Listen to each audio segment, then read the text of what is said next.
Welcome to Issues That Matter. I'm Cynthia Pooler. My guest today is Scott Ritter, and Scott is going to talk about the latest developments in the Middle East. So, Scott, I'm scared shitless. That's good.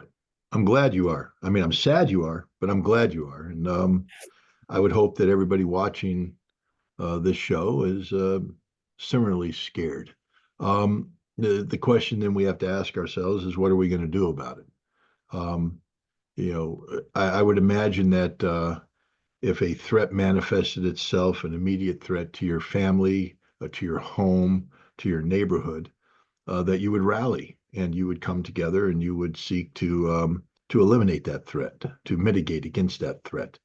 There's a threat today that threatens all Americans, the entire world, the threat of imminent nuclear destruction. And we are closer today to this than at any time before. I just want to remind people that we almost went to war on September 14th. We were one signature away from the nuclear apocalypse. And yet today, the Americans, we, the people of the United States, are watching the newly appointed Secretary General of NATO talk about how getting permission to fire long range weapons into Russia is his top priority. This is a man who's literally saying that destroying the world is his top priority.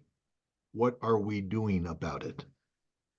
We also now have a situation where Israel, having committed genocide against the Palestinian people, having slaughtered thousands of innocent Lebanese people, having assassinated, that means murdered, the head of Hezbollah, Hassan Nasrallah, after Hassan Nasrallah said he supported a ceasefire that was being negotiated by the United States. Netanyahu had been briefed on this ceasefire proposal, the fact that Hassan Nasrallah had agreed to it, and then he ordered the assassination of Hassan Nasrallah, setting in motion an Iranian retaliation where Iran proved that Israel is an emperor with no clothes, that the vaunted Israeli missile defense shield, even when supplemented with America's missile defense capabilities, could not stop the Iranians from hitting any place in Israel it wanted to hit with as much firepower as it wanted to hit, any time it wanted to hit. Now, the Iranians sent a signal to Israel: stop, stop. We don't want this to go further. But no, right now, our government is working with the Israelis to come up with a target list of an Israeli retaliation. A retaliation that will inevitably lead to a broader conflict, not only between Israel and Iran, but knowing that Russia has poured in S-400 missile defense systems, advanced electronic warfare systems, and squadrons of Su-35 aircraft, none of which can be operated by Iran at this point in time, which means all of them are being operated by Russians, that any Israeli conflict with Iran will put Israel in direct conflict with Russia, and that'll put Russia in direct conflict with the United States. We now have a second opportunity for global thermonuclear destruction. What are we doing about it? I mean, I've never seen people self-identify as sheep so much in my entire life. I did a show earlier today, and it was spontaneous, but I challenged the audience to come up with one thing they're proud of America. One thing. Name me one thing that makes you proud of America. Not proud of your community, not proud of your neighbors, of America. The totality of it. I can't come up with a single thing except the potential of America to be better than what it is. But when you take a look at America, we turn our backs on our own people.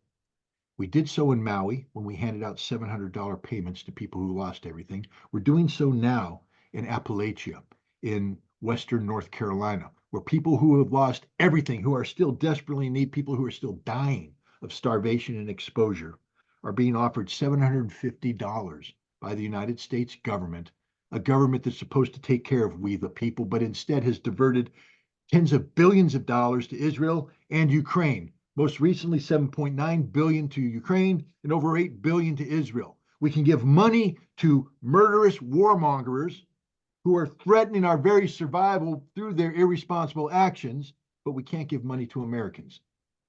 America today doesn't stand for anything good on the world stage. All we know how to do is provide weapons and to murder and to rape and to kill. That's all America does. There's nothing positive we do. Anything that is deemed positive is actually in support of a larger policy of subsuming those whom we are helping into our under our umbrella where we will control everything they do, not for their benefit, but for our benefit. Europe's waking up. Emmanuel Macron, who I don't have much use for, is finally recognizing that America doesn't care about Europe. Man, I've been saying that for years. America only cares about America. That's it. It's not something I'm proud of. America should be a shining beacon for humanity. That's our potential. But instead, we are selfish, self centered. If we're going to do something, we only do it because it benefits us alone. We don't care that in doing so, you commit suicide on our behalf. We've let Ukraine kill over 1 million of its people on our behalf, and no American sitting there going, oh my God, what has happened? We're letting Israel kill hundreds of thousands of Arabs. We don't care. We simply don't care. We stand with Israel, we're told. We stand with nobody. I'm very disturbed. And the end result is we're so blinded by our own criminal culpability that we don't understand the consequences of our actions. And the So, consequences of our actions is nuclear annihilation. so Scott, what led us to this point? Can you give October 7th, 2023 was the definitive moment, so No, it wasn't. Why would you say that? Why does history begin on October 7th, 2023?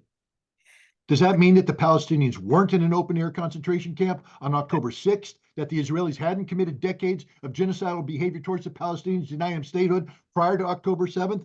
October 7th is where history changed, where the okay, Palestinians stood up and said, no more. But to okay, pretend that suddenly October 7th is where it all begins is ludicrous. Israel was bombing Hezbollah well before this. Israel was blowing up Iranian scientists well before this. Israel, the scourge of humanity, October 7th was Liberation Day for the Palestinians, not a day defined by so-called crimes against Israel. Israel is in itself a criminal enterprise. You can't commit a crime against a criminal enterprise. and we're funding them. We own them. We fund them. We make everything happen. But as with anything, parasitic relationship, the parasites have taken over our body. They own us now. They're running Congress. They're running the presidency. They run the media. They run everything. I know people go, my God, that's how anti-Semitic of you. Prove me wrong. Prove me wrong. Show me one example of a mainstream media outlet daring to stand up to the crimes committed by Israel today. One example, you can't. Find me a politician in the Biden administration that does it. The only one that did was a diplomat who resigned. And she's in tears every day. She talks about the crimes committed by her government on the Palestinian people. No, unfortunately, we have been taken over by that which we created, including the Ukrainians. I just want to remind your audience that in 1948, the CIA began a relationship with the organization Ukrainian Nationalists, that Stepan Bandera's murderous Nazi allies, that continues to this day. We created an entity to do what? Well, to undermine the Soviet Union. Now that sounds academic, doesn't it? Copacetic, to undermine. How did they undermine? By murdering, raping, and butchering women and children, funded by the CIA. And then when they were defeated, we kept breathing life into their organization, funding them continually, bringing them into diaspora in Ellenville, New York, right down the road. Cindy, I'll take you there someday if you want to watch me beat the crap out of people. Because if I go back there, I cannot constrain myself. They have a hill of heroes. On that hill are statues to 4 men, side by side, Stepan Bandera, Roman Shukovich, men who butchered people. Let me tell you the story of the little village of Adamy in Poland, actually in Western Ukraine now, where Bandera's people surrounded the village in 1943 and butchered the women and children and the men there as they sleep. They went into each home and they literally tore babies while they were alive apart, physically ripped them apart in front of the mother, who they had nailed to the table. And then they butchered her, eviscerated her in front of her husband, who they then chopped into little pieces. Now, the screams were horrible, but you know how they drowned out the screams? The next time you look at one of these wonderful little Ukrainian women choirs, understand that they had assembled a choir of Ukrainian women to sing songs to drown out the screams of the people being murdered by the Banderas, who we continue to support and empower in office today in Ukraine. We support murderers in Ukraine. We support murderers in Israel. We have done so from the very beginning. So, what led us to this point in Israel? I don't think people are aware of the historic significance of what happened. We have allowed ourselves to be conned by the Zionist entities. Again, everything I'm about to say has nothing to do with the Jewish faith. That is that part of the Jewish faith which adheres to the Torah. Now, if you're a Talmudic scholar, I have a problem with you because you have bought into man's interpretation of the Torah, which gives you a green light to rape 2-year-old girls, to murder goy. That's me, that's you, that's anybody who's not a Jew. Goy, we are subhuman. We don't count. We could be murdered, spit upon, anything. And the Talmud embraces that, and there's a significant population in Israel that believes that this is indeed the case. We saw them in action in Gaza as they cheered, talking about the elimination of Amalek, biblical reference to Jewish genocide of a people. No, the Jewish faith is a faith of God, just like Christian faith, just like the Islamic faith. But Israel is not a Jewish nation, it's a Zionist nation. And they have been brainwashing us from the very beginning. Remember the movie Exodus Mm-hmm. with the beautiful Paul Newman? I mean, my God, guy's handsome. I loved watching that movie. And they had other people in that movie that were equally beautiful. It's a compelling story. I read the book. Leon Uris wrote the book. And I watched the movie and I fell in love with the notion of Israel. How could you not after watching that movie? How could you not say these are noble people fighting for a noble cause, which is a Jewish homeland, which they needed to have, they had to have because they were being murdered in Europe. Um, so we bought into that. Then the 6 Day War came, and of course we bought into the notion that Israel was surrounded by hostile enemies who were coming in to kill them, and the brave Israelis were able to rally and defend themselves. And then the Yom Kippur War, we bought into that. We bought into all the lies of Israel. But what wasn't told in Exodus is about the Nakba and the secret meetings taking place amongst the Zionists to murder the Palestinians, to steal their homeland. That was 1948. 1948 is when that began, and it's never stopped. It's ongoing. The deprivations against the Palestinian people is ongoing. It has been ongoing right before our very eyes. But how many Americans can actually say that they see the Palestinian people? I will admit that I was blind to them as I traveled to Israel nonstop over the course of 4 years in the 1990s. I went to Israel and all I saw was what the Israelis wanted me to see because I deliberately blinded myself to what was taking place over there. I didn't want to know what was taking place over there. I accepted at face value the narrative sold to me. But the truth is, what was taking over there is theft, robbery, murder. And we pay for it. We facilitate it. We're the ones responsible. Would you say that the leaders before Netanyahu adhered to the same mindset that Netanyahu adheres to? We know that the founders of Israel did. They brag about it. But at least they were honest. Golda Meir, Ben Gurion, and others admit that if they were Palestinians, they would hate the Israelis because Israel stole their land. They at least were honest enough to admit it.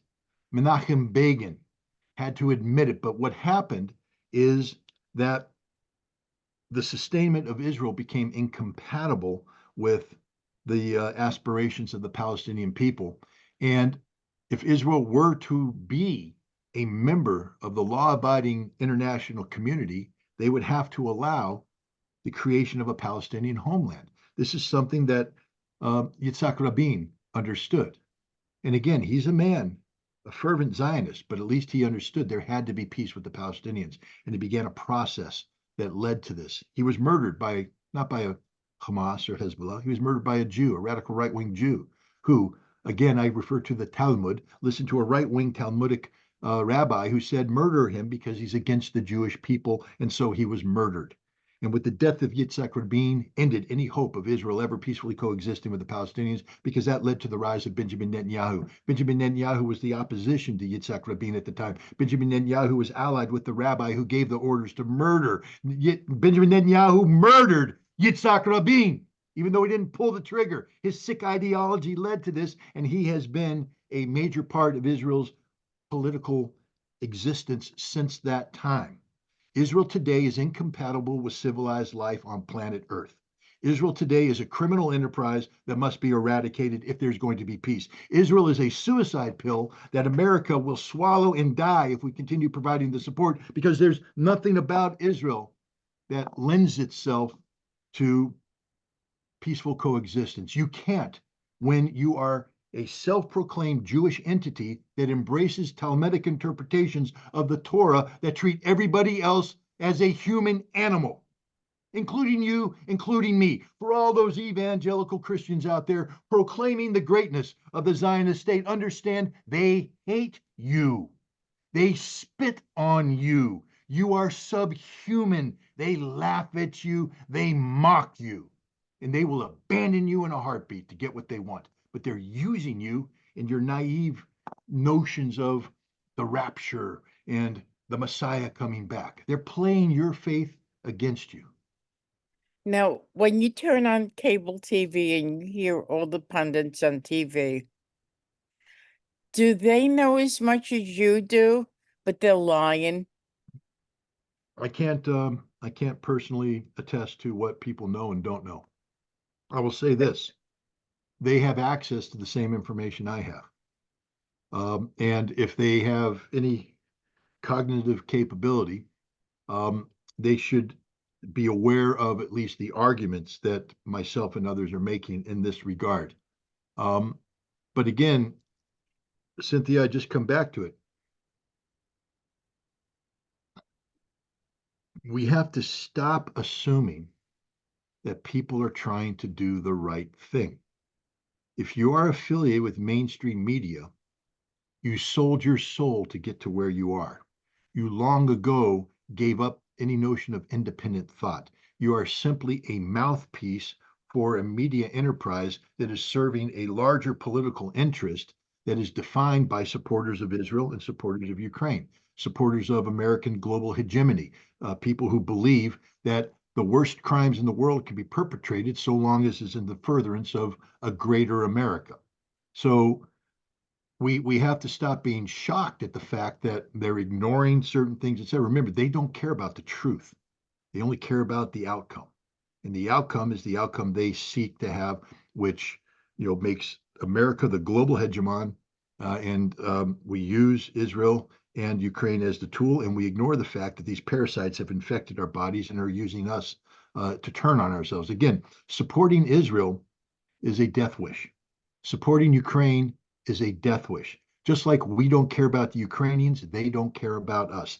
The Ukrainians don't care that they may trigger World War III that leads to a global nuclear apocalypse. They don't care. They don't care about you. They don't care about me. They don't care about anybody but themselves. And right now, their back is against the wall. So they're willing to take down the entire enterprise because of their anger at losing. And that's what Israel is too. This failed Zionist entity is collapsing as we speak. And so they are going to take the world down with them. Let me ask you this question. You just mentioned Ukraine and then you mentioned Israel. With Ukraine, it's not the Ukrainian people, but it's the leaders who are US funded, right? I can't agree with that. The leaders are U.S. funded, but the Western Ukrainian people are a perverse, sick people that have bought into, Cynthia. It's like going to to Nazi Germany and trying to say it's just the Nazi leadership. Just the Nazi leadership. The Germans don't have anything to do with it. No, a significant percentage of the German population had everything to do with it. They wore the armbands. They did the Sieg Heil. They marched in goose steps. They volunteered. They willingly killed the Jews. They willingly suppressed the world. The Western Ukrainians are sick people. They have bought into a sick ideology, and it's imbued in them. They are people filled with hate, just like the Baltic nations are. Look at Estonia, Lithuania, and Latvia. Look who their leadership is. The fact that they tear down monuments of the Soviet army that rescued them, freed them from Nazi Germany, and they build monuments to the Nazi collaborators that fought alongside Hitler and killed the Jews. And we allow them into NATO and we call them our allies. No, I don't absolve the people. I blame the people, just like I blame the Israeli people. You long ago lost any chance of me saying it's not your fault. Every Israeli who lives in Israel today is to blame for the crimes committed by the Israeli government, just like every Ukrainian who lives in Ukraine today is to blame for the crimes committed by the Ukrainian government, just like every American who lives in America today is to blame for the crimes committed by our government if we sit back and do nothing. Right. I agree with you. So you're doing something. Tell us about your coins. My coin. I've been a fan of what we call challenge coins. It's a military tradition. I know some civilians won't get it. That's okay. Um, I didn't get it when it first came out, but they're coins that are intended to commemorate an organization, an individual, whether a commander of a unit or an event. And the concept of challenge coin is that you're building common cause. If you accept a challenge coin, or in this case, if you purchase a challenge coin, you're saying, I have common cause with you. And now that we have created this common cause, um, by having this challenge coin, the challenge is old military drinking games. If I run into you into a bar and I put my challenge coin on the table and I know you got one, if you can't put your challenge coin out there and match mine, you got to buy me a drink. There's the challenge. But now, if I put my coin on the table and you cover it with your coin, I got to buy you a drink. But it's again, that's you don't have to drink. It just can be it just symbolic. But the whole idea of this coin was to create something that represented what I'm trying to do. I call it Operation Dawn. You see, I view this coming election not with impotence. There's a lot of people out there that say, well, what can I do? Elections don't matter. It's a duopoly. Whoever you vote for, the outcome is going to be the same. I say that's just not true, especially in an election like this one where it's so close, so close. It can go either way. Um, there are people out there right now. I drive through my neighborhood and I see a lot of Harris Waltz signs. I see a lot of Trump JD Vance signs. Those people are saying we have given our votes away. And here we are. We just talked about some of the most existential issues of our time: war in Ukraine and the conflict in the Middle East. And yet they've given their votes away, which means they no longer matter because Kamala Harris and Donald Trump are taking those votes and putting them in their pocket. And then they're saying, how do we get enough votes to win? So they're not looking for the votes they already have. They don't care about you. You have made yourself absolutely irrelevant. They're going to care about the votes they don't have, the votes they're competing for. And these votes have the equivalent of, you heard that term, the squeaky wheel gets the grease. Hmm? All right. These votes are the squeaky wheels. And what will happen is if you squeak loud enough, they're going to have to put political grease on you. Political grease means they're going to have to come up with something that says, I hear what you're saying. This is my solution. And then they want you to come over to them. But the second you do that, you're accepting the political grease they put on you as the definitive moment. No, you keep squeaking up until election day, forcing them to alter their position until it closely resembles the solution you believe needs to happen. Now, you'll say, okay, but what happens if only one person puts the grease on? Well, again, if one person puts the grease on and you say, okay, I'm going to vote for that person, you don't matter anymore. You've just brought it back to square zero. But if you say, I'm still squeaking, the other person's going to listen and say, well, wait a minute, what am I saying about this issue? Maybe I can counter that. Maybe I can weigh in. We see this on immigration. We've seen Kamala Harris come over to Trump. Her policies closely resemble Trump. Why? Because Trump was putting the grease on the wheel. And Kamala Harris, people were still squeaking, so she's putting grease on the wheel. Now Trump is coming in, and you see the immigration issue developing. They have to become more specific in their answers. You see this with abortion. These are two very emotional issues, very bellwether issues, black and white, and yet by keeping that wheel squeaking, what you're seeing is that the politicians are coming closer together with a compromised position. Um, and therefore that means they're going to keep fighting up until the very end, trying to address that issue to win your vote. Immigration is very important. Abortion is very important, regardless of where you stand on it. I respect both sides to have differing opinions. None of them will result in the end of the world. None of them will result in every American dying. Nuclear war will. This is the existential issue of our time. If you're not talking about nuclear war, you're not talking about the right thing. A few weeks ago, I interviewed a candidate who's running for Congress, and he said, "Well, one of the most important issues is choice, is abortion." And I said, "Okay, but if the world blows up because people are unaware of what's going on in the Ukraine and Israel, what's the point in talking about pro-choice or, you know, pro-life? There will be nothing to argue about if nobody's left on earth." And what do you say to that? He just kept quiet. He didn't have an answer for it. Yep. Because it hasn't. He's a politician, and he's making his own squeaky wheel, and he's not. He's not. The other issues don't resonate with him, although they should. So what I've done is create what I call Operation Dawn, and it deals with trying to stop nuclear war, the existential threat of our time. And Operation Dawn basically asks four questions. What will you do to save democracy? What will you do to save America? What will you do to save the world through your vote in November? It's a challenge. And the question is, are you going to make nuclear war the squeaky wheel? Now, people sometimes can say, well, Scott, that's a huge issue. What can we do? Um, I'm a military guy. I focus. I tend to think in military. So I call it, what I'm doing before, because Operation Dawn kicked off in Kingston last weekend on the 10th, but it kicked off. It didn't begin and end there. It kicked off. But even before the big battle, you do things called intelligence preparation of the battlefield. That means that you go out there and you try and create conditions that are conducive to what you do. And without going into it too much, a byproduct of this was an op-ed piece being written by RFK Jr. and Donald Trump Jr. that was published in The Hill, that basically said we have to have it negotiated into the Ukrainian conflict, and we have to prevent a nuclear war from happening.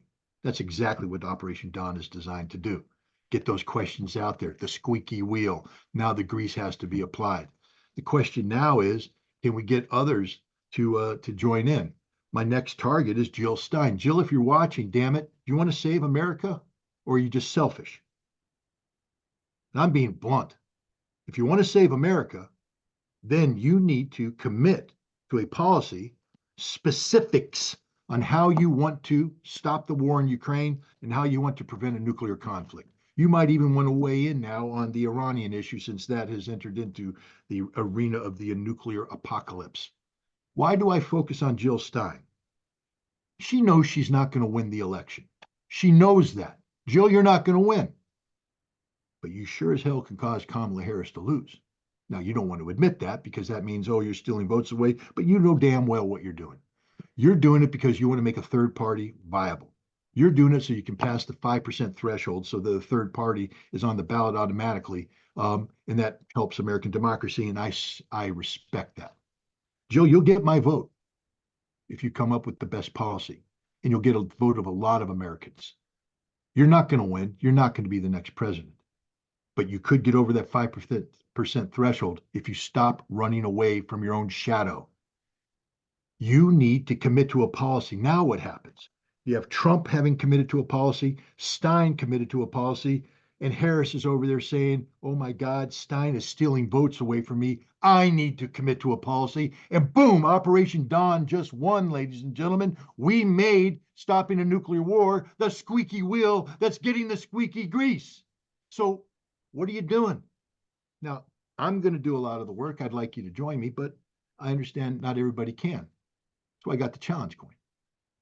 You see, by purchasing this challenge coin, you fund Operation Dawn.